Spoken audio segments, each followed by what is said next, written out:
Are या पार होगा, वो पांव पकड़ने पर आ गए। इमरान खान को हटाने में उन्हें कोई दिलचस्पी नहीं। पीडीएम हुकूमत को चलाना चाहती है। बिलावल भुट्टो की रावलाकोट में नाम लेकर शहबाज शरीफ पर तनकीद। चैलेंज दिया, वजीर आजम और उस्मान बुज़दार के खिलाफ तहरीक अदम एतमाद आज लाएं, साथ देंगे। तब्दीली का असल चेहरा तारीखी गुर्बत, बेरोजगारी और महंगाई है। 25 जुलाई को कठपुतली को भगाएंगे, अभी तो ट्रेलर दिखाया है।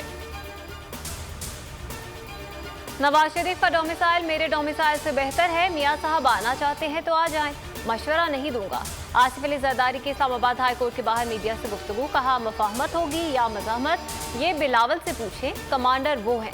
कश्मीर के इंतखाबात में वही होगा जो होता आया है। साबिक सदर की अबूरी जमानत 28 जुलाई तक मंजूर। 5 लाख के मुचलके जमा करवाने का हुक्म। वजीर रेलवे आसम स्वाति एफबीआर के टैक्स नोटिस पर बरहम। कहा, एफबीआर को इस तरह टैक्स नोटिस नहीं भेजने चाहिए थे।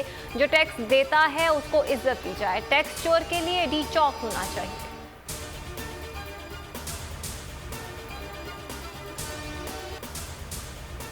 केंजर झील मजीद 3 जिंदगियां निकल गई। गुलशन इकबाल कराची के 3 दोस्त नहाते हुए डूब गए, लाशें निकाल ली गई। समीउल्लाह, जाफर और काशिफ पिकनिक मनाने आए थे। मदरसा तालिब इल्म ज्यादती केस सेशन अदालत लाहौर ने मुल्जिम अजीज के 3 बेटों समेत 4 मुल्जिमान की अबूरी जमानतें मंजूर करनी। अदालत का मुल्जिमान को 50-50 हज़ार के मुचलके जमा करवाने का हुक्म।